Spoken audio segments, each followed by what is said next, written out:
गिबि गिबियावनो गासिबो रादाब नायगिरि आइ आफा बिदा फंबाय आबै आबौ गासैनिसिमबो आंनि गोसो गोरबोनिफ्राय गाहाम हामलायनायखौ जासिहरनाय थाबाय। आंजों आरो आंनि गासै लोगोफोरजों जों दिनै रादाबनि गेजेरजोंहाय फंनैसो खेंफोरथि होनो लुगैदों। दा मैया दाखालि जों गासै 50 जन जों सार रन्जितनि न'आवहाय जयनिं जाहैदोंमोन इउपिपिएल दोलोआवहाय। थ' बेहाय जों मोनसे खोथा बुंदोंमोन 5G स्पिडआव मावबाय थादों होननानै इउपिपिएल दोलो प्रमद बर' सारजों दैदेनजानाय सरकारा। थ' बेहाय बिपिएफनि सानैसो लाइमोनफ्राहाय मोनसे 10Gनि कनसेप्ट लाबोदों। थ' आं बिथांमोनखौहाय सोंनो लुगैदों दा 10G कनसेप्टआ बबेनिफ्राय फैखो? दाथ' 5Gनिसो मोनसे जेनेरेसन थांगासिनो दङ। दा न' डाउट दे बिसोर 10Gखौनो कनसिडार खालामबाय हा। दा 10Gखौ कनसिडार खालामनायनि उनावहाय बिसोर बै समाव 10G मावदोंमोनब्ला होमब्ला दिनैनि बिटिसिनि जिथु मोनसे थासारि बे माबायदि लेभेलाव थांगौमोन? दिनै बायदियाव बिसोर 10Gनि क्लेम खालामगासिनो दं। 10G खालामदोंब्ला दिनैहाय इसर'नि हेडक्वार्टाराथ' जोंनि बिटिसिआव जानांगौमोन।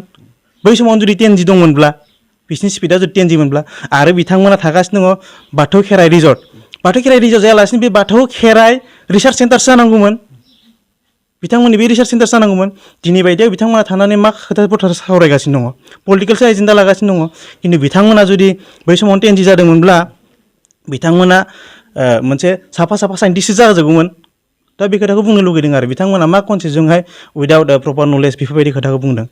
दा 10Gनि कनसेप्टआ मा बेखौ बिथांमोना मोजां बिजिरना नायथों। थ' आं बुंनांगोन दिनैनि दिनावहाय प्रमद बर' सार दैदेननाय इउपिपिएल सरकारा माने गावसोरनो क्लेम खालामखादों मोनसे टार्म्सआवहाय गासिबो मावजोबनो हाया होननानै हा, गावसोरनो क्लेम खालामखादों। दा बै खामानिफोरखौहाय कन्टिनिउटि लानानै सारा जुदि मावलांबाय थादोंब्ला बिनि सायावथ' जों मोजांसो मोननांगौमोन। बिथांमोना गावसोरनो क्लेम खालामबाय मावजोबनो हायाखै होननानै, दा होमबा जों बिथांमोननि खामानि मावनायखौहाय स्टप खालामजोबना दोननाया जोंनि जुक्ति जागौमोन नामा होमब्ला? जोंथ' रायजो राजानि थाखायसो बा सारमोना रायजो राजानि थाखायसो मोजां खामानि मावनो होननासो ओंखारबोदों। दिनै बायदियावहाय जों बुंनांगोन गिबियावहाय हाग्रामा सारखौ जों धन्यबाद जासिग्रोनांगोन बेफोरबायदि लाबोनायनि थाखाय। खिन्थु बेजोंल'थ' थोजासे नङा। जों दिनै बायदियावहाय सोलोंथाइसो आरजिथों होननासो लाबोदों। बेहायथ' खुनु टेगलाइन होना दोनाखै हाग्रामा साराहाय जे सोरबाया फरायनो नांगौ सोरबाया फरायनाङा बिदि टेगलाइन होना दोनाखै। जों फरायदों, जों रोंदों, जों समाजनि थाखाय मावनो होननानै ओंखारबोदों। दा जों जुदि ओंखारालासिनो थायोमोनब्ला बा जोंनि रोंगौथिखौ जुदि जों श'केस खालामनानै जुदि जों मोजां खामानियावहाय बारायलाङामोनब्ला मारै जागौमोन? थ' बिथांनि लाबोनायाथ' भेलुलेस जागौमोन ना। दिनै बायदियाव बिथांमोनाबो बुंदों जे बे खोथाखौ बड'फा कालसारेल कमप्लेक्सआवहाय मा होनगोन हाग्रामा सारमोनखौहाय गोबां गाज्रि खोथाजों बखिनानै फंसे फंनै माने गोरोन्थि मावनायखौथ' जायबाबो पइन्ट खालामना बुंखागोन, बुङा नङा बुंखागोन। दा बेजों लोगोसे बिथांमोना माने पजिटिभ साइडखौ नायाखै। दाखालिसो मोनसे MOU जानानै थांबाय, मेम'रेन्डाम अफ आन्डारस्टेन्डिं इसर'जोंहाय मोनसे माबा जादों, इसर'नि जिथु गोरोबथा मोनसे जादों, मोनसे स्पेस एकाडेमिजोंहाय जादोंमोन। आं नामखौ मोजां गोसोआव गैबावला। बिथांमोनजोंहाय मोनसे बिराद मोजां मोनसे आन्डारस्टेन्डिं जादों। बिथांमोना एस्ट्र'फिजिक्सनि सायावहाय बिराद माने नोजोर होनो नागिरदों।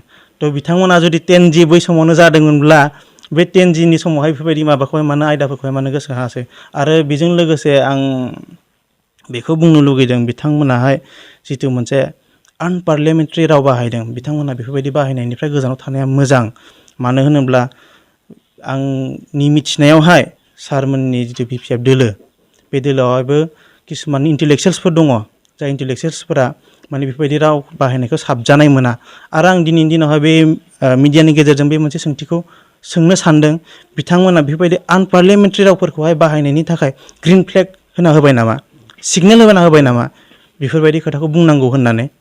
बेफोरबायदिथ' खुनु दिन समाज दानो हानायनि परिबेस फैया। आरो बेजों लोगोसे बिसोरबायदि मानसिया जुदि बेफोरबायदि खोथा बुंबाय थायोब्ला जिथु मोनसे गोजोन थासारि जानानै दंबाय थायो दा, बे गोजोन थासारिया बेसेबां गोबावसिम जोरगोन? बे मोनसे बिराद गिदिर कुइसन जागोन बर' समाजावहाय, बा जिखिनि जन'गस्थि दिनैनि दिनावहाय बिटिसिआवहाय थांनानै दङ। बिराद गिदिर मोनसे कुइसन मार्क जानानै दङ आरो बियो। दे जिथु 5Gनि ओंथि बेखौ बिथां सानसुमा रामसियारिनिसिम मा होनो?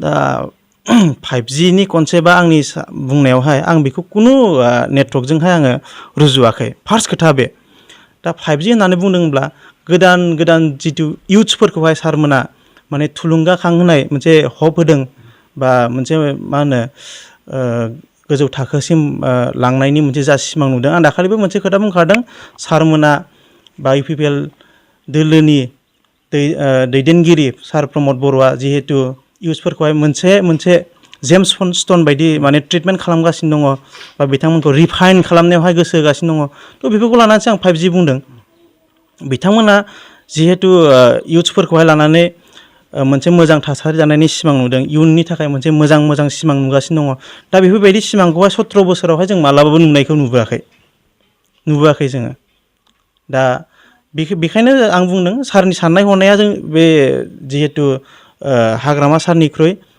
सुपिरियरसिन होननानै आं दाखालिबो खेबसे मोनसे माबायावहाय आं बुंदोंमोन आरो बेनि थाखायनो